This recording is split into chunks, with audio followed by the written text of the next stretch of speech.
And you're very welcome along to this week's edition of The Snap. American football and off the ball, of course, brought to you in association with the Aer Lingus College Football Classic. Navy versus Notre Dame at the Aviva Stadium on August 29th. Check out collegefootballireland.com for game tickets and more. And before we get into this week's Pick Six, I should actually say hello to you both. Ronan, Cian, how are you? Welcome to studio. I'm dreading this. What's rare is wonderful. Ronan, how are you? All good, Ger. The hardest Pick Six you've ever had to do? Well, Enda set me a difficult task. Well, it didn't seem so difficult at the start of the week when he said, right, this Christmas-themed titles for the Pick Six, and I was like, no problem. We'll be the judge of how successful or otherwise it was in just a couple of minutes. So I do want to talk about the Commander-in-Chief Bowl because Navy, you want Navy to be good because Notre Dame are going to be very good because they're always very good. So it turns out they've got a decent squad at the minute because they beat Army at the weekend. Yeah, well, the Navy-Notre Dame game that was last played in Ireland was a blowout, as far as I remember. I was at it. That day it was 42-7 or something crazy like that. This game it turned out to be a pretty good game, a dramatic game. This isn't the pitch invasion from the last weekend. This is just an excuse, really, for us to show this pitch invasion because it's one of my favourite things that I've ever witnessed at a sports event. This was against the Air Force, so you can see this was on a last-minute walk-off touchdown. This week was a bit of a blowout.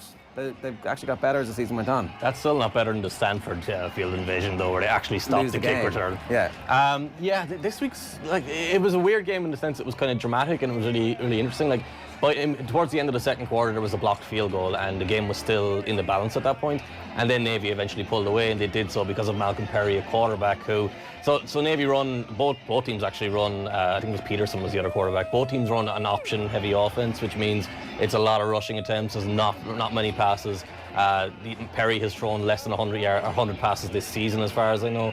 And so he's actually, in this game, he was running all over the team, but he wasn't even throwing. But they were able to break off big plays over and over again. Perry was pretty much the star the whole way through. And he's a senior, so he's not going to be playing next year. But he set the tone for the rest of the team in the direction they want to go in, because he's this elusive player who was able to run in big plays, run in touchdowns in different ways. And that's the kind of quarterback you want in an option offense.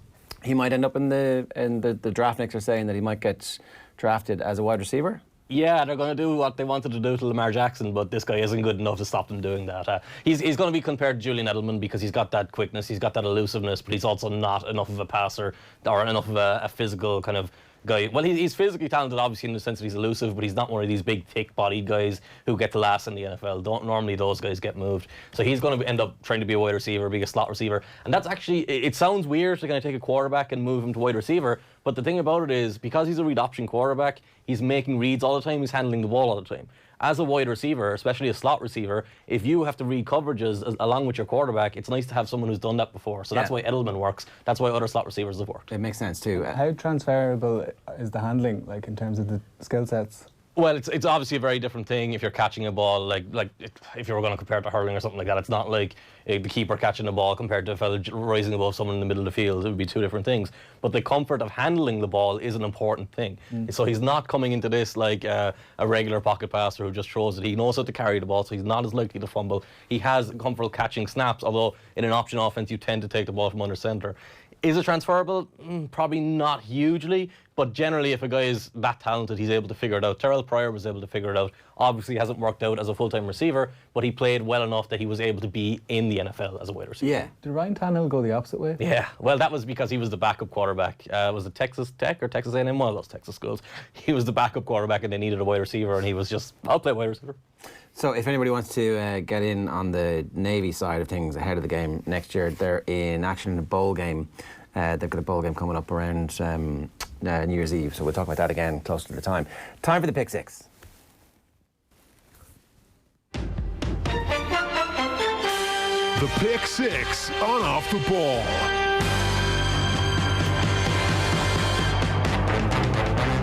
We were saying that Lamar shouldn't have a number on this because there should just be one every week. We'll get to him in a couple of minutes' time. New edition, Ger. New edition. To be done. I'm going to steal that. Peppers has been relegated to the outskirts of our background. It's fair enough. I mean, we're looking at an all-time great athlete at the peak of his powers. So everybody should tune in to Lamar Jackson while you can. But in the meantime, I hope everybody's tuning into this show for the best advice in the world. Have a look at this. Number one is Miracle on Matty Ice. That's what we're talking about. I'm just very concerned about the fact that this weekend Sherman's not going to play, D Ford's not going to play again this season until perhaps they're definitely going to make the playoffs. But so I think there's a good chance that This is a trap game for them against Atlanta. They've got the Rams, and then they've got the Seahawks. So it's not an easy end to the season. There's a good chance that they... Trap game against Atlanta. Have Yes. you watched Atlanta this year? Yes, I think it is. I think because there's an... I think you're in your head, Ger. I think you're in your head. We're getting close to the big time of the season, and you're in your head. If you're scared of the Falcons, you're in your head. Spread's 14.5. There's no way on God's earth that the 49ers are going to cover that, I think. That's my hottest of hot takes this week. 21. Oh, it wasn't just good for me, it was bad for you, Cian. I'd like to point out, why do we have a Julius Peppers jersey and a Chicago Bears jersey? That's the important thing here. I don't know what you're doing. Julius Peppers was a Carolina Panther. Seem to be ignoring the thing that just happened. Sorry, what happened? A bit of distraction.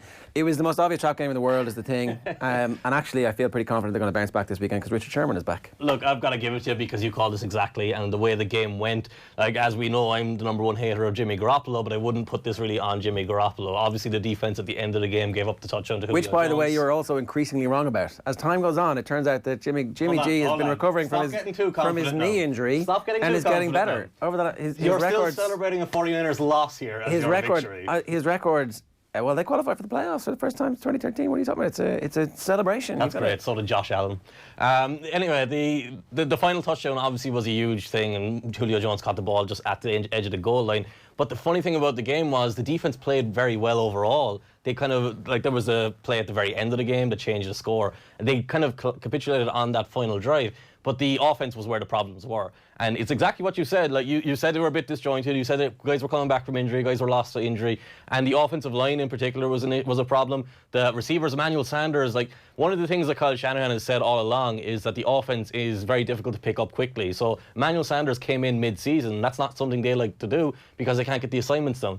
And on a couple of plays, you saw Sanders blocking one guy who was blocking, who his teammate was already blocking, and another guy who, on this play that we're going to look at right now, you'll see Sanders actually pull away from at the catch point. But prior to that, you have the offensive line issues, where Joe Staley at left tackle, number 74, and the centre is number 63. Those are essentially two new players, because Staley is coming back from injury the last 2 weeks, and the centre has just come in for Weston Rickberg. And what happens here is the left guard, number 75, is expecting to stay on it, or Joe Staley is expecting him to stay on that double team on the defender who actually hits Jimmy Garoppolo, but he's confused about what his assignment is because he thinks he's got a backup centre in. Maybe I've got to help my centre. And what that leads to is Staley staying on the outside of the defender so he can now go straight to the quarterback, and the miscommunication leading to the pressure that forces Garoppolo to throw the ball quickly rather than waiting and seeing Kittle wide open over the other side of the field. He did have Kittle wide open, didn't he? And this is the thing that didn't happen earlier in the year because the offense was running so smoothly and they were playing against really bad teams. Let's not forget that part.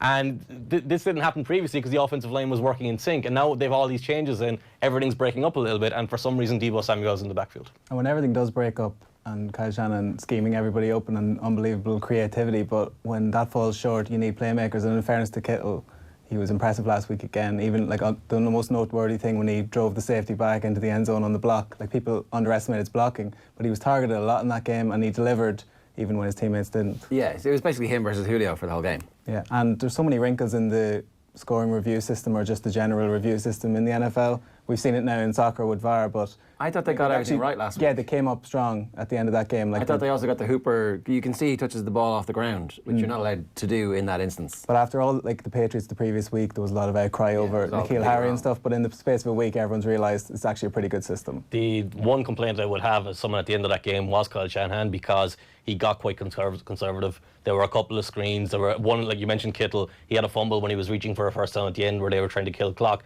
and it was a screen. He had another screen prior on that drive. They also got two. The screens really work for them, though, and they've done it all season, and they've had big chunk gains off them. But in that situation, the defense is anticipating screens and runs. Like, you have to play something that they're not anticipating. The other thing I noticed from this game as well was, while the offense was struggling, they also got two very generous roughing the passer penalties, and they got the muffed punt. So this performance as a whole was actually far worse than the scoreline suggests, in my opinion. Right, so I was even more right in my prediction. While your team was losing. Yeah. Look, I was right. Going to take every victory you can get. Feel enough confidence though that they're going to beat the Rams this week because the Rams are rubbish. Okay, so Miracle on Matty Ice was actually about Matt Ryan, who's going to save the job of Dan Quinn, who's going to be back next season, it looks like, if they win again. I like Dan Quinn. He seems to get a hard time. I like Dan Quinn too. His team ran out of steam in the Super Bowl. It's not his fault that they totally bottled it. Well, their centre got injured. We see how important the centre is to Kyle Shanahan's teams. I have major problems with this Miracle on Matty Ice metaphor. The miracle on ice is a hockey thing. I'm it's trying not my Christmas. best. Christmas. Matty Ice is also Ice is Christmas. the Matty Ice nickname is also the worst nickname ever because it's from Boston College. He's never actually earned it. But yeah, Dan Quinn. That's another thing we have to know about the 49ers performance. Dan Quinn has coached above Kyle Shanahan on that Falcons team that went to the Super Bowl, so he knew what to anticipate there. There was one play in particular that stood out for me when they motioned a wide receiver out wide. I think it was Samuel again, and Garoppolo nearly got intercepted on the ball because he threw to an in-breaking route when the defender was sitting on the route. He was obviously anticipating it. So if you have little things like that and they all build up together when your offensive line isn't dominating, the Falcons got that leg up and were able to take advantage of it. If they lose this weekend, I'll be very concerned. But either way, it looks like more than likely they're going to end up playing the Eagles in Philadelphia or Dallas in Jerry World. So, number 2, Baby Breezes. I get it. You get it. The Saint of New Orleans, who delivered again in another impressive performance off the back of a losing performance against the 49ers, even though I thought he played very well. And in the first episode of this show, I was a bit concerned that maybe he was getting that sort of noodle arm Peyton Manning final season syndrome, but he's actually bounced back pretty well. Bounced back amazingly well. I thought there was a clear case to be made that he was on the way down at the end of last season, the start of this season. And it looked terminal. Then he gets injured and comes back and is lights out. I think he came back almost prematurely just because Teddy Bridgewater was playing pretty well. He probably thought if he hangs on a little bit, I'm going to lose my job here. So he came back, played pretty well in his first game back, then went off the radar a little bit, but has going strong into the playoffs now. And it's hard to keep up with all these QB records, but he seems to be holding a fair few of them now. I'm with you guys completely. I think Brees has been phenomenal the last 2 weeks. The one thing that would concern me, both of them have been doing games. We're at that point of the year now, Brees' arm, if he has to go on the road in the playoffs, which it looks like he likely will have to do at some point, I'd still have questions about him. But in terms of his recent performances, the thing that's really stood out to me is the timing. All of those touchdowns he's thrown the last 2 weeks, they've been thrown at the perfect time to exploit the coverage that was called. And over his whole career, like Brees will never be remembered as being better than Tom Brady, never be better than Aaron Rodgers, never be better than Peyton Manning. He won't be remembered at that. But the one thing he's better at, everyone, even Philip Rivers, who was outstanding at this as well, is attacking a window downfield against zone coverage with the perfect timing, because it makes it impossible for defenders to match them and stop them. So if he's doing that consistently, yeah, the Saints are amongst the best teams in the league. But I'll keep having those questions until the games actually start in that weather away from on the road. Well, there's only one team really who can stop them if they win out, and that's Seattle. So the championship game will be in Seattle.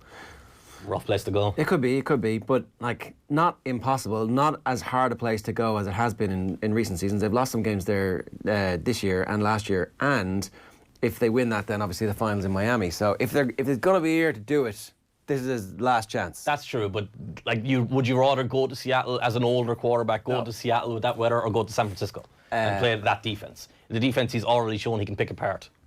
I think I'd rather go to San Francisco. But I think that if San Francisco beats Seattle, yeah, that'll happen.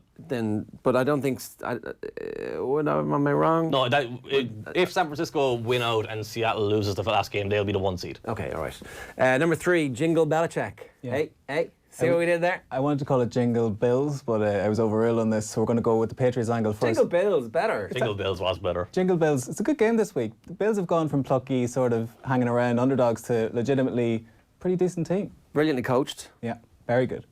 And you could see in the disappointment after the Ravens game where they had the ball to tie the game with the last play. Marcus Peters again coming up strong, but there was actually abject disappointment from. It wasn't we ran them close. It was we should have won this game. Yeah.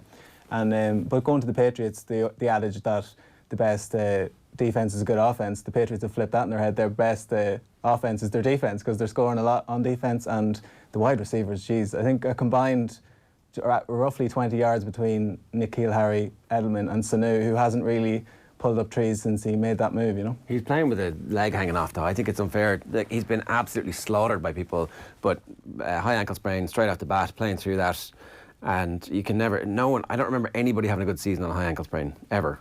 And the other part of that is you're going into, like I said, with Kyle Shanahan's offense, the Patriots' offense is notorious for wide receivers that it's difficult to pick up. And that was probably part of the reason they wanted to trade for him specifically, because he's considered a smart receiver. But you saw Chad Johnson when he went to New England, he couldn't get on the field, he couldn't get active on game day because he couldn't figure out where he needed to be against specific coverages. So it is a difficult thing to happen. And as far as I can tell, just watching from the outside, there have been plays where Brady has thrown the ball to a specific spot, thinking Sanu was going to go there, and Sanu was thinking he's meant to go in a different spot, which is a problematic thing. It's especially problematic when the offense as a whole is lacking in talent. And that's my thing with this game this week. Like, when you saw the game earlier this year, it was low scoring, but it never felt like the Patriots were really in any trouble of losing it, because Josh Allen was a disaster, then he got injured and went out, and was it Matt Barkley, whoever their backup quarterback is, came in and wasn't a threat at all. In this game, I have no idea how the Patriots are going to move the ball. Like, literally, like, people will say this is a joke, but I do think the best threat is Josh Allen throwing the ball to Stephon Gilmore. He's stopped throwing interceptions in recent weeks. He's got much better at it. Defenders have gotten better at not catching them now. Okay, so he's been lucky with drops. He was awful last week. The Steelers' defense is phenomenal. Like, well, not phenomenal. The Steelers' defense is really, really good. The Patriots' defense is another step above. And on the road, he's such an infuriating quarterback, because he just does not understand the position. And when he throws the ball deep with that massive big arm, everyone sees the ball flying off his hand. Yeah. But it never lands near the receiver. But what you could do this week is just not throw it deep. Like, just run Brown all day long, take the good cornerbacks with him, and throw to Beasley underneath. And the slot corner's out for the Patriots this week, so there might be a little bit of intermediate. And that's the only throw he can actually throw with any degree of accuracy. Well, it's also the idea that this is a matchup problem for the Patriots, because teams have shown in recent weeks that you can run on them. And the Bills have. Like, they should probably stop giving the ball to Frank Gore. I don't know, he got 100 yards last time against them. I mean, it was a couple of months ago now, but... He's 700 years old. Leave the man alone. He's not able for this. Devin Singletary is hugely explosive. Josh Allen can be that battering ram. Yeah. Use him as a runner as much as you possibly can, and you'll have a chance. Yeah. For the Patriots, like, they had a 75-yard drive to start the game, and that kind of covered things up a little bit, but they managed to run the ball pretty well, which is kind of an improvement. Sony Michel, who has been a bit of a disaster since he signed, I would say, having been picked ahead of Lamar Jackson, Ger. Yeah. Which is not good. Everybody was picked ahead of Lamar Jackson, though. Even the Ravens picked someone else ahead of Lamar Jackson. Hayden Hurst. So, no, but like, he needs to start delivering now. It's almost every time he's on the field, you know they're going to run the ball. He needs to start getting involved in the passing game, and even if it's something like Cordero Patterson style, very much a design play that can't go wrong. Well, that's kind of the thing with those running backs, because they've always excelled in specific roles, but now, because the offensive line isn't as good and we're not as effective overall, being only able to do specific things is hurting them. Like, Michelle is not a versatile runner. James White is a very versatile receiver. So whenever they come into the game, you anticipate what they're going to do. Beforehand, when you did that, they would punish you, because they had Gronk and they had even Josh Gordon, who, that's another story, who's gone now. But they had guys on the outside who could exploit that space that you were creating by committing to these guys running the ball, and it's just not happening anymore. Yeah, okay. A reminder, American football coverage and Off the Ball is in association with the Aer Lingus College Football Classic. See collegefootballireland.com for more. On to Lamar Christmas. Who's going to win that game? Are the Pats going to... Sorry, before we get to... Bills? Yeah. Patriots. I think I hate Josh Allen more than I hate Jimmy Garoppolo based on the internet. I'd say Patriots by 7. All right, so not that close.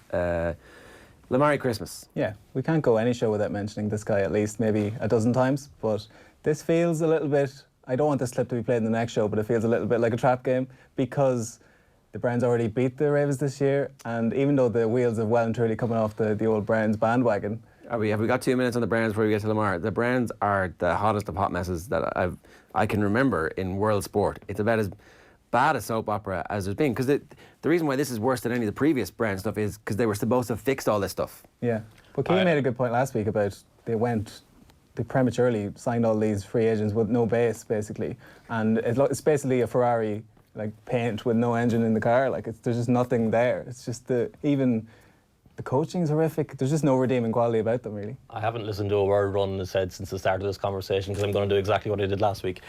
A trap game. The Browns, they just lost to the Cardinals. I know. What are we doing? Are we just calling this every week now and hoping we get it right? They put 40 points. Baker Mayfield doesn't know what he's doing. Nick Chubb is great and that's it. Come on. 40 points on the Ravens in Baltimore 3 months ago. A long time ago. A lot has changed in the world since then. That was also... the reason that happened, and like to be properly serious about it, the reason that happened was the Ravens blew so many coverages in that game, and Tony Jefferson was a big part of that.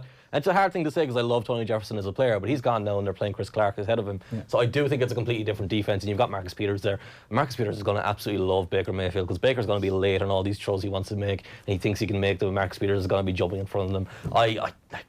Let's just do it. I can't see the Browns winning this game at all. No, the Ravens should have picked Suggs up. That was an oversight. He's gone to Kansas. They tried to. They couldn't because the claim came in ahead. Sorry, they didn't even put a claim. They didn't need to, because if it got that far, he was going to sign for them anyway. Yeah. But yeah, I mean, obviously, I don't know why they let him go in the first place. I think they were all a bit surprised. It would actually be quite useful for them if he had got them, and he's going to be very useful for the Chiefs because he's still someone who can play on the edge and set the run. He's not going to be a great pass rusher anymore, but they've got Frank Clark to do that now anyway. How good is Lamar? You've been comparing him, and these charts are up on your Twitter feed, but we can have a look at them here. So this is Lamar Jackson in 2019 against Patrick Mahomes 2018. Mahomes' 2018 breakout season was like, this guy's going to be the greatest QB of all time. Look at the records he's setting already. No one's ever going to come close to them. Fast forward 12 months, like, wow, Lamar Jackson. I feel bad that I've got to put this chart up after our pick 6 thing, which is very fancy and interactive. Okay, so the very first thing I want to say here is that these charting numbers are not the be-all and end-all. They are measuring specific things. I would still say that Patrick Mahomes is a better quarterback overall than Lamar Jackson, but I do think it's also close. I was surprised by these numbers that came out because I'm someone in general who has thought Lamar is very accurate compared to what people think. I think he's a lot more accurate than people realize, and I think that's been proven this year. But I did not think he was going to be Patrick Mahomes level. So I was going to explain this chart very quickly. Accuracy at the top is 59.8% for Lamar. That's not completion percentage. It's not, I threw the ball, he caught it 1 out of 2, 1 out of 3, 1 or whatever. That is the depth adjusted accuracy. So it's all about just ball placement. So you're taking the wide receiver out of it. Short is just to the line of scrimmage. Underneath is in the 1 to 10 yard range. Intermediate is 11 to 20. Deep, anything further than that. Deep sideline is when you throw outside the numbers. Seam is when you throw either seam.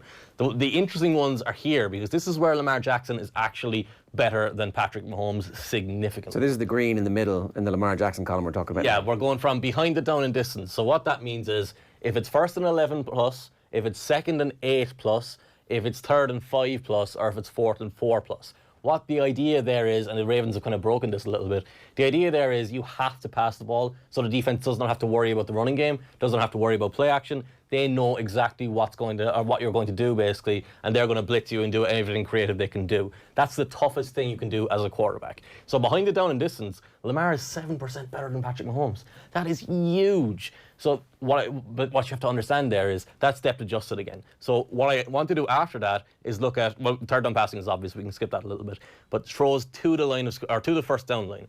Throws to the first down line mean you're not just checking the ball down. You're not throwing short at the first down line. It's always throwing into the area where the defense does not want you to put complete passes. So they're very similar there, but when you change it to third down, Lamar again has a big jump ahead of Mahomes. Are these completions or attempts? These are accuracy. So it's accuracy of all of his attempts. Okay. So, but the thing about this... Catchable passes. Yeah, it's catchable, but it's also, I go a little bit further than that, is the ball placed properly relative to the route. Okay. Because a ball can be catchable without being accurate. Okay, so all right. But the thing about that chart, the idea of it is, what has to be understood about Lamar is even if he could not run the ball and be this outstanding athlete, he's still working phenomenally well from the pocket, because you cannot do that and be that good on throwing to the first down line on third down. It just does not happen. He's at least as good as Patrick Mahomes at throwing the ball, and in some instances better. Yes and no. So this is kind of getting a little bit deeper into it. Swings and roundabouts, but like the caveat I would make is Patrick Mahomes, and this is not a slight on Lamar because this applies to Patrick Mahomes compared to every other quarterback except maybe Aaron Rodgers. The types of throws Patrick Mahomes attempts means his numbers are going to look a little bit worse than they actually are. Right.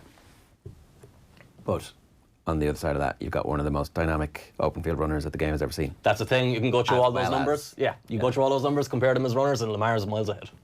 I think if any franchise is going to start afresh, would still take Patrick Mahomes because he's just that little bit more conventional. But Lamar Jackson, in terms of box office, bums on seats, I don't think there's no one you'd prefer to watch at the moment. No, the concern is always that because he runs, at some point somebody's going to hit him in the knee. And we've seen Mahomes take bad injuries standing in the pocket. So Lamar's better at evading stuff than Patrick Mahomes has proven so far. That's the great misconception. It's a lot easier for a quarterback to protect himself when he's scrambling and running because he can see the defenders, he can run to the sideline. When you're in the pocket, your eyes are upfield, there's bodies falling on your legs, you're getting hit from behind, you're getting hit from the side. They can horse collar you in the pocket. Being in the pocket is an extremely dangerous thing.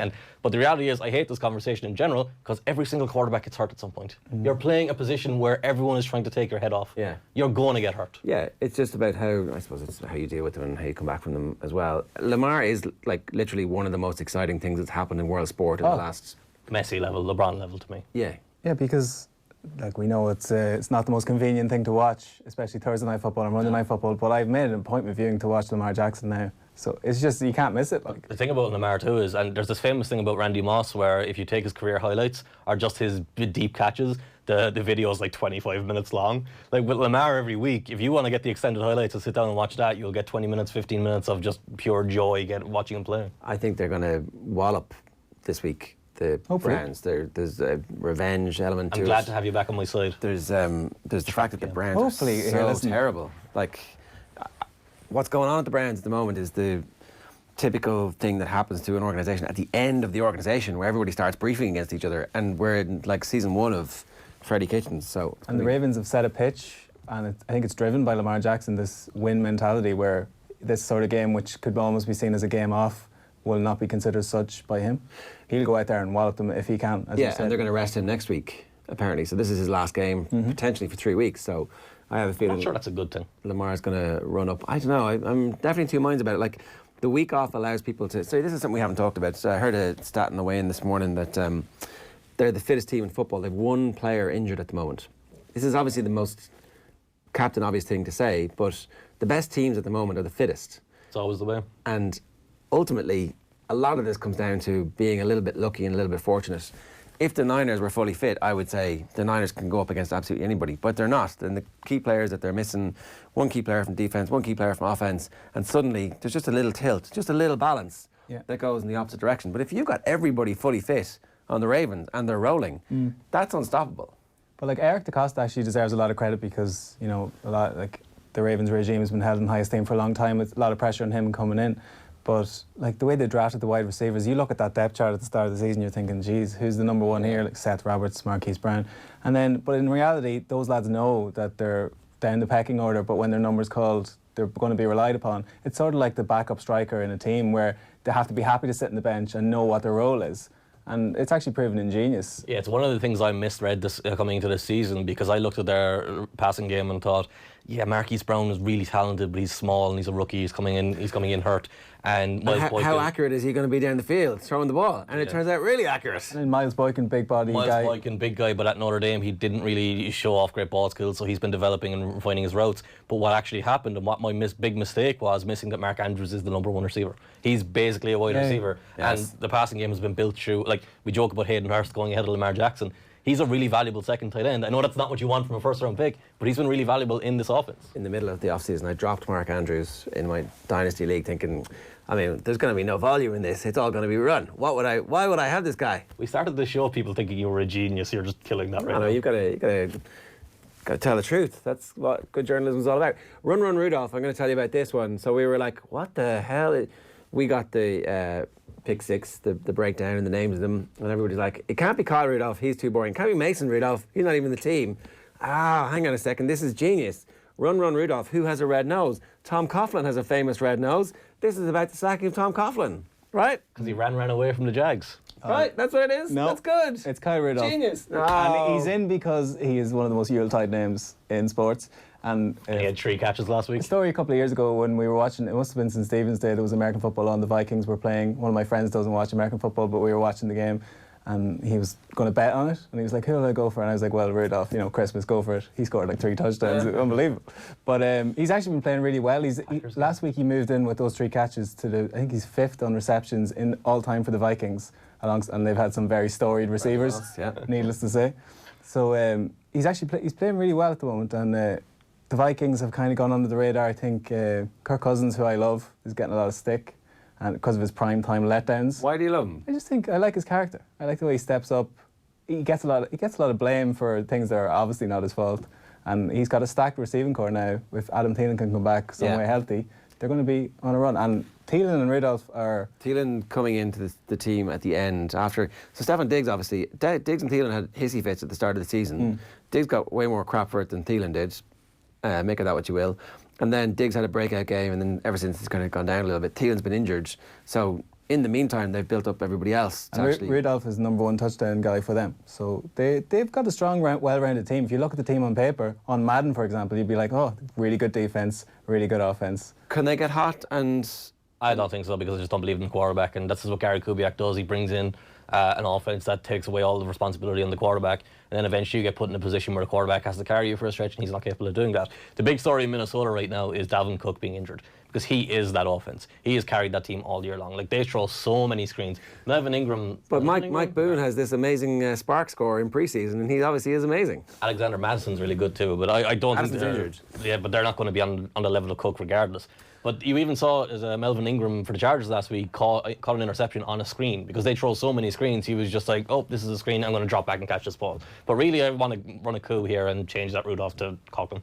Well, we can't, because we're going to do that next. Don't blow number 6. Number 6 is Foley night, which I suppose Tom Coughlin has finally been relieved. Whoa, Ronan, you better explain yourself here. Number 6 is Foley night. We're like, who's this Foley guy? Oh, yes. Well, I should have Axel Foley, is it? Should have put a hyphen after the E here, but sure, look, these are administrative issues. Or Folesy night, it could have been. Folesy night. It's Nick Foles? Yeah. What? I know. There were groans in the office when we were like, Listen, It was literally the whole office as well. It wasn't just the people who heard it. on a normal non-Christmas themed pick 6, it would have been, cough medicine or coughed up or something like that. But I had to wangle it in some way.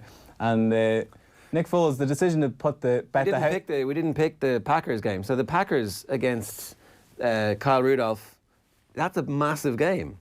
The Packers have a chance to be 13-3.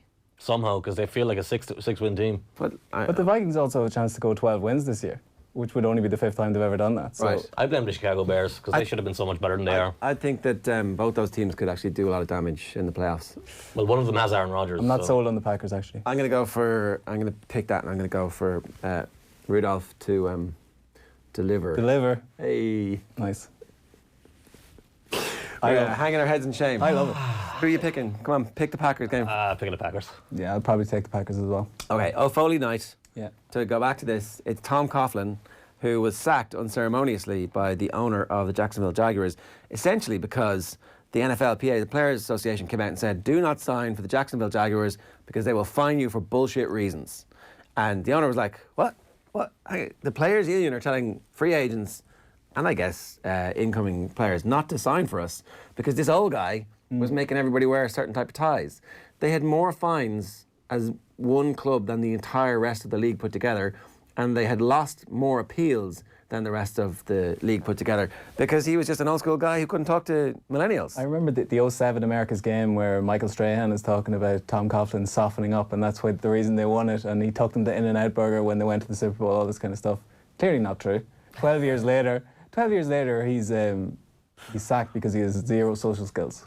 It's that he treats grown adults like children. He thinks it's an infantile class that he has to manage and order around and control and tell them what to dress and where to be every single time. Dante Fowler was the player who was fined $700,000, I think, because he wouldn't go to the Jaguars facility during the off-season to do his rehab. Which is illegal. It's not a requirement. He does not have to do that. It's a choice for him where he wants to rehab. It's a choice for every player. And you've messed up when the NFLPA is winning, because the NFLPA wins nothing.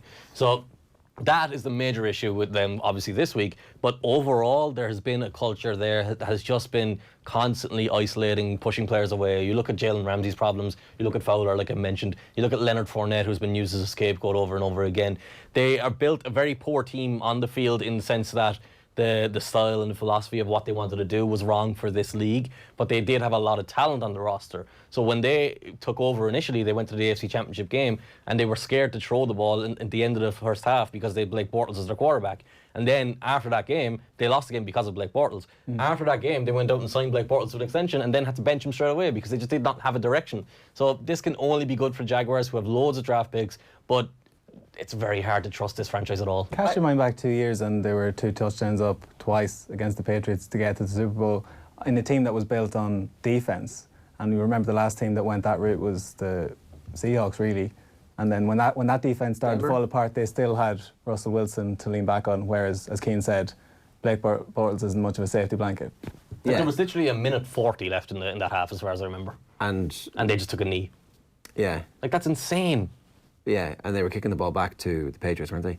I think that they have more talent than you do. I saw you put up a list on Twitter last week of none of these players should get an extension. Well, hold on. Let's qualify that a second, though, because my point was this team is entering a rebuild now. So you have to look at these players in the context of 3 years. But how much of a rebuild is it? But is it, though? Because you can add 4 or 5 players, and if you draft well, you'll be fine. These are a lot of ifs though in the NFL. It's because true. Like the 49ers have hit like that recently. Most teams do not. The 49ers, the reason that they hit was because they had a coach and a GM who were aligned. And also, they got lucky on a few things. Shanahan's a genius, but there's been a load of draft picks that they haven't been slaughtered for, which they were slaughtered for last offseason. Reuben Foster, there's a couple of others. There was a running back that they picked in the 3rd or 4th round. They picked a punter in the 4th round. They signed a few expensive free agents. So when your team is winning, you get away with a lot of that stuff that other teams don't. They haven't been mistake-free. The main thing is they've got a philosophy.